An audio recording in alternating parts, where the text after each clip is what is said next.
Hey everyone, it's Wednesday, so it's time for a question video. And if you hear my cat meowing, I'm sorry. She also has a little bell around her neck on her collar, so she doesn't shut up.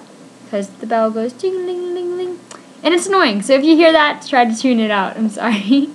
Okay. Do you know any ways to help reduce scars? Yes, there is a cream called Mederma. I think that's how you say it, Mederma. And it's about $10 to $30. I think the cheapest I saw it was $10, and I've heard good things about it. I even asked people on the page what they do to reduce scars, and they said that Mederma is a scar cream they use. So my best friend and I haven't been talking to each other as we used to. I would always tell her that I was going to cut, and she would come over and help me right away.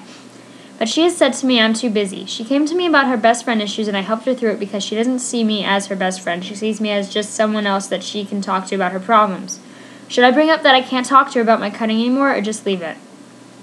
I think that if you're having problems with your friendship, that you should talk about it.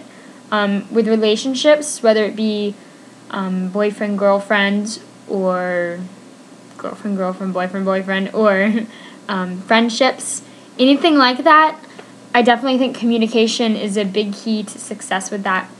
And I believe that if you want to continue being her friend, if you do want to talk to her about your problems, since she obviously is coming to you, then I think you should communicate with her and just tell her how you're feeling and see where it goes from there. If she doesn't seem to care, then that will lead you to whatever step comes next. Maybe she'll realize, she'll be like, oh, I'm sorry, I didn't realize I wasn't helping you.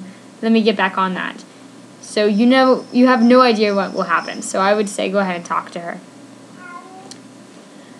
Okay, so I have a group of friends and we all cut. Well, if I start to get a streak and someone in my group cuts, it makes me relapse. And I recently told my friend's mom she was cutting and I still cut. Does that make me a hypocrite? I don't necessarily think that makes you a hypocrite. I don't know what your friend told you. Maybe she said not to tell her mom, and then I guess that's sort of betraying. But I think it could make you a hypocrite. It kind of depends on the context, really. I mean, if she said don't tell her, if you told everyone not to tell your mom, and then you end up telling someone else, I think that could make you a hypocrite. But I don't necessarily think that you should worry about making yourself a hypocrite because of that. With the relapse thing, I think that since you have a group of friends that all cut, maybe you could all work together to help each other stop. You could start one of those pacts where if one person cuts, the other person gets to cut. Not has to cut, but gets to. And that way you don't want to see a friend hurt, so you tend to not hurt yourself, and that could be helpful.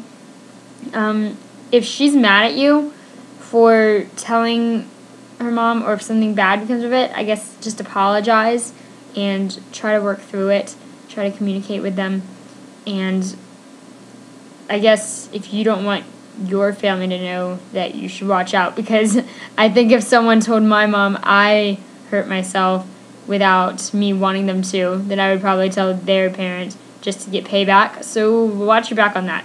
Unless she just was like, I don't know the situation, so I can't give you complete advice on that. I can just say that I kind of need more information than that, because just telling someone that someone else does something doesn't make you a hypocrite. If that answers your question. Ooh, that was a long one. Okay.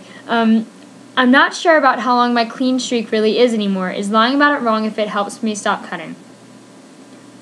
I guess it depends on how you look at it. I don't think of it as wrong.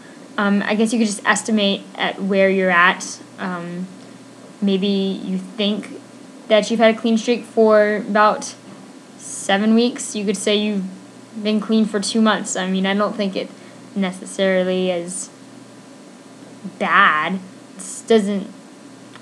I wouldn't say it's wrong. I mean, some people might say it's wrong based on moral levels or something, but I think if you honestly don't know, as long as you're not saying, oh yeah, I've been clean for 10 years, and you obviously haven't, then I think that would be a little weird, but I don't think it's necessarily wrong, especially if it helps you. If it helps you, hey, what can I say? If I accidentally cut myself and it left marks, does it still count? If it's an accident, I don't think that counts as self-injury because you're not purposely trying to hurt yourself. So, no, it doesn't count. You're good. Unless you somehow accidentally purposely hurt yourself. I don't know how that would work. Maybe you make it seem like an accident, but no, I don't think that it counts. Okay? So those are the 5 questions of today. And I hope you guys ask more questions. And if you need me to clarify anything, and the person who sent me the hypocrite question, if you want me to clarify that, I definitely will. Just send me a little bit more information because I don't have the whole backstory to that, so I'm a little confused as how I should answer that. But yeah, so I'll leave all the links to how you can ask questions, all of that jazz. And if you want me to clarify anything, ask questions. If you want to answer the questions, I'd love to hear what you have to say. And alright, I'll see you guys next week. Bye!